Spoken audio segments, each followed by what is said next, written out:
கர்த்தருக்கு ஸ்தோத்திரம். இன்றைய வசனம் 62 சங்கீதம் 8 ஜனங்களே, எக்காலத்திலும் அவரை நம்புங்கள், அவர் சமூகத்தில் உங்கள் இருதயத்தை ஊற்றிவிடுங்கள். தேவன் நமக்கு அடைக்கலமாய் இருக்கிறார்.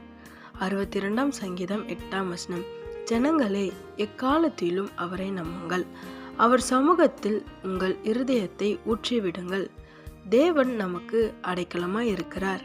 இங்கே வசனம் ரொம்ப அழகாக சொல்லுது. என்ன நம்ம பண்ணணும் அப்படின்னா, எப்போவுமே நம்ம ஏசப்பாவை நம்பணுமா? ஆமென்.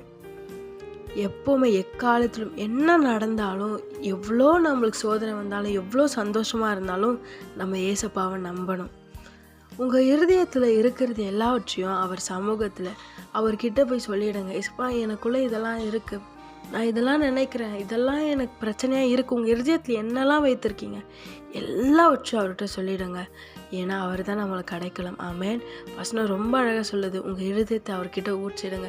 என்ன நினைக்கிறீங்களோ அது எல்லாவற்றையும் அவர்கிட்ட சொல்லுங்கள்.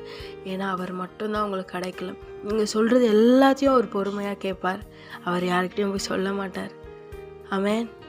உங்களுக்கு தேவையானது எல்லாமே அவர் செய்வார். அன்னாள் அப்படிதான் ஜெபித்தாங்க. அவங்க மனசு ரொம்ப கஷ்டமாக இருந்துச்சு.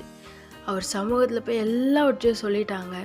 சொல்லிட்டு திருப்பி அவங்க துக்கமுகமாக இல்லைன்னு வசனம் சொல்லுது. அவங்க என்னெல்லாம் மனசு நினைத்திருந்தாங்களோ எல்லாவற்றையும் தேவ ஆலயத்தில் அவர்கிட்ட போய் சொன்ன பிறகு அவங்களுக்கு அவ்வளோ ஒரு மன நிம்மதி. ஆமென். உங்களுக்கும் அந்த மன நிம்மதி வேணுமா? உங்கள் இருதயத்தில் இருக்கலாம் யார்கிட்டயும் சொல்லணும்னு தோணுதா? ஏசப்பா கிட்ட சொல்லுங்கள். உங்கள் இருதயத்தை அவர்கிட்ட ஊற்றுங்க. அவர் உங்களுக்கு அடைக்கலமாக இருந்து உங்களுக்காக யாவையும் செய்து உங்களை ஆசீர்வதிப்பார். சோர்ந்து போகாதீங்க. நிச்சயமாக நீங்கள் நம்புகிற நம்பிக்கை வீண் போகாது. ஆமென். உங்கள் நம்பிக்கை வீண் போகாது. அவர் நம்புறீங்களே, நிச்சயமாக உங்களுக்காக அவர் யாவையும் செய்வார். ஏன்னா அவர் உங்கள் தகப்பனாக இருந்து உங்கள் அடைக்கலமாக இருந்து உங்களை ஆசீர்வதித்து உயர்த்துவார். ஆமென்.